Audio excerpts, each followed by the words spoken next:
I notice it when I'm stressed. My pace quickens, my stride gets longer. I walk fast. When I catch myself, my mind always goes back to graduate school. I worked at a church for a semester. The pastor was wonderful. He was kind, compassionate, and always made time for me.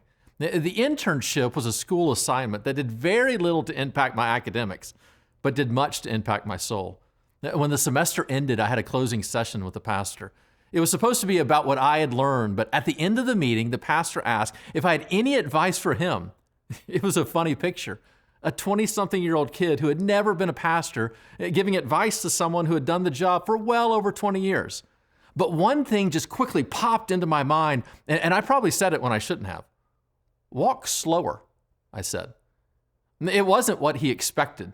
He was intrigued. Walk slower, he repeated. Why? I explained what I had noticed over the past few months. He was a fast walker, and rightly so. The demands of a large church are many. No one fully understands it until they have been there. The pastor is expected to do everything for everyone in a perfect way and with a great attitude. It can be overwhelming. The result is that pastors are almost always running from one thing to the next. And as he ran, he was missing the very people he was called to pastor. Now, as pastors are in life, many of us are at Christmas. We walk too fast. We do so in part because we're busy. There are gifts to be bought, meals to be prepared, Christmas cards to send. The demands of Christmas occur amid the normal demands of life. Christmas time is almost always busier, and because of that, we pick up the pace. Yet whether we realize it or not, a good number of us pick up the pace this time of year, not just because we're busy, but because we're hurting. The faster we walk, the less we see, remember, or feel. We walk fast to protect our hearts.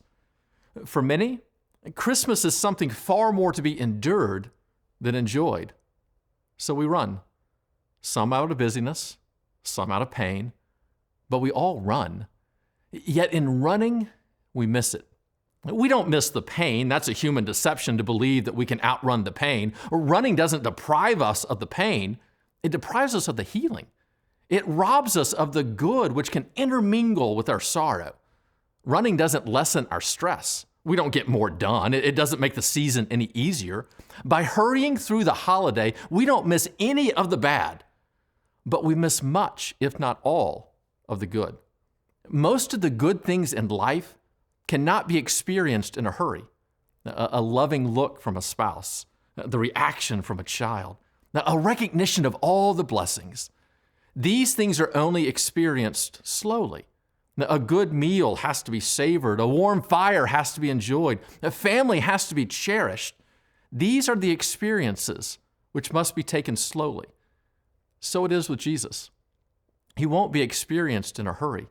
We can't run through Christmas and expect to see him. We will only meet him if we walk. So take your time. Don't hurry these days. Don't rush the moments. Walk slowly. Observe. Experience. Wait. In so doing, listen, see, and feel the presence of God. He is here, calling to us and desiring to reveal himself amidst the thrill and the sorrow.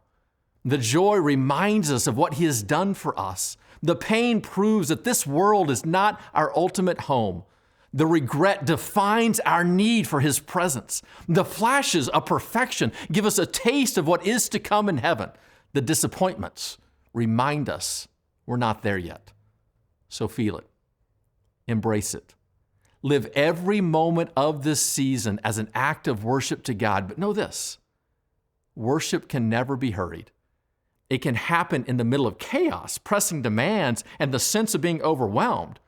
But worship itself demands a paced heart, a keen eye, an attentive ear, and a slow walk. While everyone else runs through this Christmas season, let's walk.